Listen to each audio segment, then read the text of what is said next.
Welcome to our channel land numbers. Telugu బుల్లితెరలో ప్రసారమయ్యే biggest reality show Bigg boss.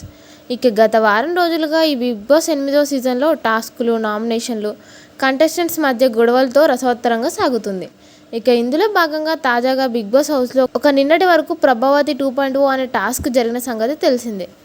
ఇందులో భాగంగా ఈ టాస్క్ ఆఖరిలో నిఖిల్కి ఒక రెడ్ కలర్ ఉండే పవర్ఫుల్ గుడ్ దొరికింది. దీంతో నిఖిల్ క్లాన్ సభ్యులందరూ ఒక స్పెషల్ పవర్ వచ్చింది అంటూ ఎంతో ఆనందపడిపోయారు.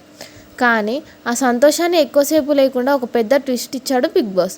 ఇందులో భాగంగా గుడ్డును దక్కించుకున్న నిఖిల్ టీంలో ఎవరు నెక్స్ట్ చీఫ్ కంటెండర్గా పోటీ చేస్తారో వాళ్ళ పేరుని నిఖిలే స్వయంగా బిగ్ బాస్కి తెలియజేయాల్సిందిగా చెప్పాడు బిగ్ బాస్.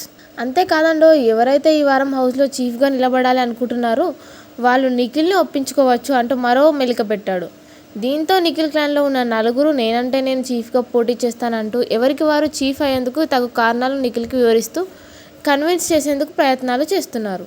ఇందులో భాగంగా నిఖిల్ క్లాన్లో ఉన్న వారంతా ఒకెత్తు అయితే సోనియా ఒకెత్తు అన్నట్లుగా ఏమీ తెలియని శుద్ధపూసనిలా నటిస్తూ నిఖిల్ దగ్గరకు వెళ్ళి నేను ఈ వారం చీఫ్గా ఉంటే టాస్కుల్లో జెన్యున్గా ఎవరిది తప్పు ఎవరిది రైటో అని కరెక్ట్గా చెప్తాను అంటూ ఇండైరెక్ట్గా తనని ఈ వారం చీఫ్గా నియమించు అంటూ నిఖిల్ వెనకాలే తిరుగుతూ బ్రతిమలాడుకుందనే చెప్పాలి. కానీ నిఖిల్ ఎవరిని కాదని సోనియాకి చీఫ్ పదవిని అప్పగిస్తే మాత్రం బిగ్ బాస్ హౌస్లోనే కాదు బయట ఆడియన్స్ నుండి కూడా తీవ్రమైన వ్యతిరేకత వచ్చే ప్రమాదం ఉంది.